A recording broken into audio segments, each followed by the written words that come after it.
Teman-teman sekalian, Allah yang Maha Suci, Maha Pemurah, Maha Kaya, Maha Tinggi, menginginkan kita selalu selamat dan selalu dekat dengannya.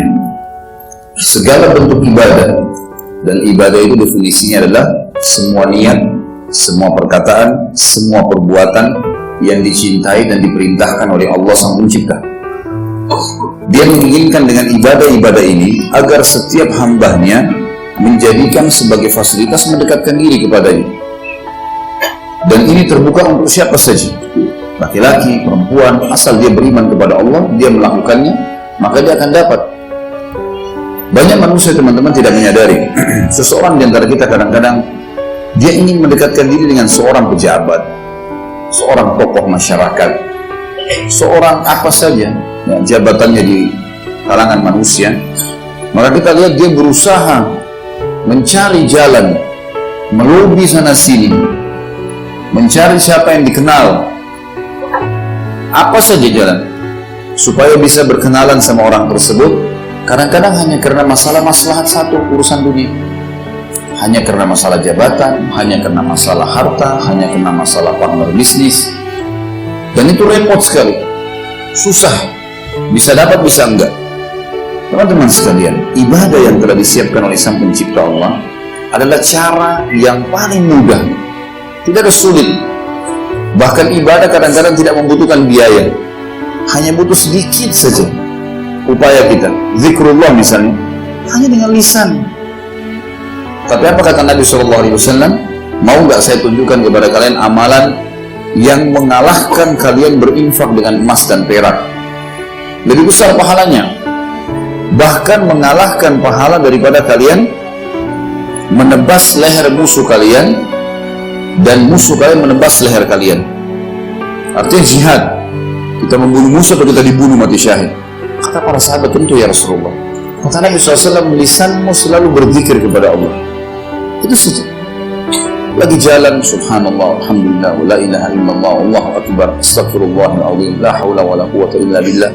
Sampai kata Nabi SAW, saya mengucapkan sekali subhanallah, walhamdulillah, wa la ilaha illallah, Allahu akbar, lebih saya cintai daripada terbitnya matahari.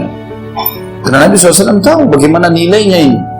Ini menyebut dan memuji Sang Pencipta Allah, yang artinya apapun di muka bumi ini dan di alam semesta ini dia yang ciptakan, dia yang memiliki, dia yang mengurus, dia yang memusnahkan. Dan kita diberikan fasilitas dengan sangat mudah untuk berhubungan dengannya. Nggak butuh lobby, nggak butuh biaya. Doa, punya hajat apa saja, selama itu halal, tinggal angkat tangan ke langit, tinggal ucapkan dengan lisan, alhamdulillah, wassalatu wassalamu ala rasulillah. Ya Allah, saya punya hajat ini, ya Allah sembuhkan, ya Allah begini. Tinggal hajat dan tunggu prosesnya, nikmati saja 2 hari, seminggu, nggak apa-apa. Karena kata Nabi SAW, akan datang nanti orang-orang pada hari kiamat diberikan pahala bergunung-gunung, banyak sekali. Pada saat diberikan, mereka bertanya kepada para malaikat, dari mana ini? Pahala apa ini? Kayaknya kami nggak tahu nih ibadah apa ini. Maka kata para malaikat, ini doa-doa kalian yang belum kalian dapat jawabannya di dunia. Diberikan pahala bergunung-gunung, artinya kita lihat hasilnya, nggak lihat hasilnya, ibadah. Ada pahalanya di sisi Allah hari kiamat. Maka pada saat itu, semua mereka berharap agar semua dosa, semua doanya di dunia belum dijawab sama Allah, dia disimpankan pada hari kiamat, kena besarnya pahala itu. Nggak ada modalnya. Sholat 5 waktu, hanya sekedar azan ke masjid 10 menit, 15 menit, nggak berat, ringan, sudah cukup. Kata Nabi SAW, bagaimana kalau depan rumah kalian ada sungai yang mengalir dengan deras, kalian mandi sehari 5 kali, apakah tertinggal kotoran di badannya? Kata para sahabat, tentu tidak ya Rasulullah. Kata Nabi SAW, begitulah perumpamaan 5 waktu sholat, ringan, mudah. Baca Quran, bacalah, kata Nabi SAW, siapa yang baca 10 ayat Al-Quran, 10 ayat di malam hari, maka Allah akan berikan kepadanya 1 kintar. Dan 1 kintar lebih baik daripada dunia dan seluruh isinya. Kata Nabi SAW dalam hadis lain, maukah seseorang di antara kalian menuju ke Buthan dan Aqif, 2 lembah di Madinah yang sering dilewati oleh unta-unta liar, tidak ada pemiliknya. Maka kata Nabi SAW, mau nggak kalian kedua lembah itu, kemudian kalian dapat 2 ekor unta, dan 2 ekor unta betina besar berwarna merah. sempurna. Harganya mahal sekali. Ini harganya mungkin bisa 500 juta, tergantung lah. Ya. 1 ekor berarti 1 miliar lah.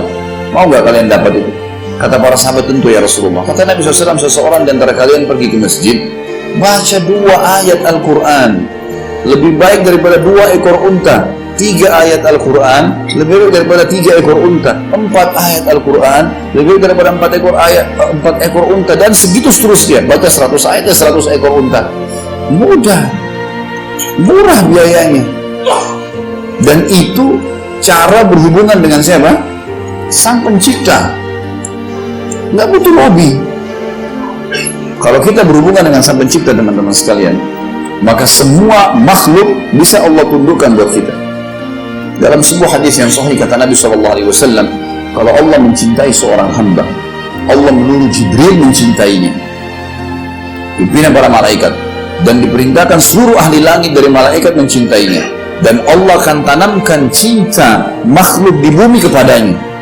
Bukan cuma manusia, hewan-hewan, tumbuh-tumbuhan cinta sama dia. Dan kalau Allah membenci seorang hamba, Allah akan suruh Jibril membencinya, dan suruh penghuni langit malaikat membencinya, dan ditanamkan kebencian untuknya di muka bumi. Orang kalau faham tentang apa yang saya jelaskan dari teman-teman sekalian, dia akan tangkap sebuah poin penting dalam hidup, bahwasanya menjaga hubungan dengan Sang Pencipta Allah dengan menjaga ibadahnya, ini adalah cara yang terbaik. Bagaimana tadi saya kasih contoh, orang banyak melobi manusia hanya untuk urusan kecil. Allah bisa menyembuhkan penyakit kita, Allah bisa membuat kita kaya raya, Allah bisa memberikan kesehatan seumur hidup, Allah bisa memberikan jodoh yang terbaik, Allah bisa memberikan segala-galanya. Sampai para sahabat kalau sendalnya putus berdoa kepada Allah, ya Allah sendal saya putus, gantikan. Manja sama Allah subhanahu wa ta'ala. Allah ingin itu. Mengerengek, minta. Kadang-kadang ada orang di antara kita, teman-teman, tidak mau minta mobil sama Allah. Kayak nggak masuk di akal minta mobil sama Allah, atau nggak masuk di akal minta baju sama Allah. Padahal kalau kita pakai baju, apa yang kita baca? Alhamdulillahilladzi kasanihi hadzal thawb. Segala puji bagi Allah yang telah memberikan ini, baju ini, mengenakan baju ini kepada saya. Wa razaqanihi, dan menjadikan itu sebagai rezeki buat saya, min ghairi haul minni wala quwwah, tanpa daya dan kekuatan dariku. Jadi kita pakai baju pun itu dengan upaya itu dari hasil, ya, karunia dari Allah. Nggak ada hubungannya sama kita sama sekali. Teman-teman sekalian, menjaga hubungan dengan Sang Pencipta adalah satu hal yang penting sekali. Dan ini ibadah sudah dibuatkan sama kita dengan beragam macam, kata ulama, bukan satu macam agar manusia tidak jenuh. Ada doa, ada zikir, ada jihad, ada baca Quran, ada bakti dengan orang tua, ada jenguk orang sakit, ada majelis ilmu, ada semuanya, macam-macam. Dan semuanya bersaing pahalanya. Bersaing bagaimana kita bisa mendapatkan karunia dari Allah SWT. Dan hadis mulia, hadis qudsi yang sudah kita tahu, kata Nabi SAW, Allah berfirman, kalau seorang hamba mendekatkan diri kepadaku sejengkal, aku sesiku. Kalau dia sesiku, aku selengan atau sedepa. Kemudian kalau dia berjalan kepadaku, aku berlari menuju kepadanya. Allah Subhanahu wa ta'ala malah membuka peluang bagi siapapun yang mau dekatkan diri kepadanya. Hanya tinggal mau atau tidak saja. Dan murah, mudah, semuanya. Makanya dalam hadis juga kata Nabi SAW, ad-dinu yusr, agama ini mudah. Mudah sebenarnya, asal orang mau lakukan. Bagaimana bisa teman-teman sekalian kita terus berharap dengan satu manusia yang kadang-kadang untuk menikah dengan dia saja susah sekali rasanya. Meminta, merengek, merayu, juga ditolak. Orang seperti ini karena tidak paham. Coba nggak usah merayu, nggak usah apa-apa, sujud kepada Allah, minta Allah lunakkan dia. Dia akan datang kepada kita. Tapi kita nggak lakukan itu, fasilitasnya ada. Terlilit utang, merengek bersama manusia, pindah sana sini. Saya pernah ceritakan orang saleh dari kalangan tabi'in yang pernah pengusaha besar, bangkrut total sampai jadi pengemis 2 tahun. Keliling-keliling minta bantuan sampai dia tiba di satu masjid Jami' Baghdad. Kemudian dia masuk, ada orang-orang miskin lagi terima banyak paket. Lalu kemudian dia datang, dia tanya mereka, karena sudah susah. Dia bilang, siapa yang kasih kalian itu? Paket besar-besar dikasih, macam-macam isinya. Tuh orang di depan sana yang lagi sholat, lagi duduk tuh. Minta sama dia, dia akan kasih apa saja. Orang soleh datang ke sana. Dia bilang, begitu saya mendekat, Allah memberikan pelajaran kepada saya setelah 2 tahun pengalaman. Saya mendekat, ternyata orang kaya itu lagi mengangkat tangannya ke langit sambil merengek, "Ya Allah, berkahi, ya Allah, berikan, ya Allah, tambahkan." Lalu dia bilang, "Ngapain saya minta sama orang ini? Orang ini sendiri merengek sama yang di atas. Padahal saya juga bisa seperti dia. Tinggal angkat tangan ke langit." Semenjak itu teman-teman, sebulan non-stop berdoa kembali semua kekayaannya. Soal manusia kadang-kadang buru-buru. Dia kalau hobi manusia, dia bisa sabar. Ngajukan penaikan jabatan, dia sabar. Ajukan masuk ke kantor di rutnya, dia nggak mungkin ketuk-ketuk, dibiarin. Kalian cuma nanya, asistennya, sekretarisnya, nggak berani nanya ke sana. Tapi kalau sama Allah protes. Karena Allah membuat darahnya mengalir di urat sarafnya, yang membuat dagingnya dan ototnya melengket di tulangnya, yang memberikan sumsum dalam tulangnya, yang membuat dia bisa bernafas, yang bisa dia melihat.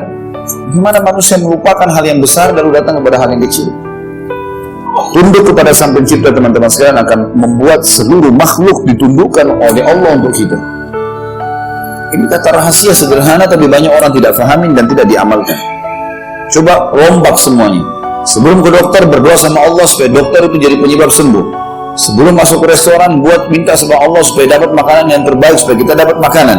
Sebelum menikah, minta agar pasangan ini menjadi terbaik buat kita, agar Allah berkahi. Sebelum punya anak, ya Allah karuniahi kepada saya seperti para nabi-nabi, anak-anak yang soleh, dan seterusnya, semuanya.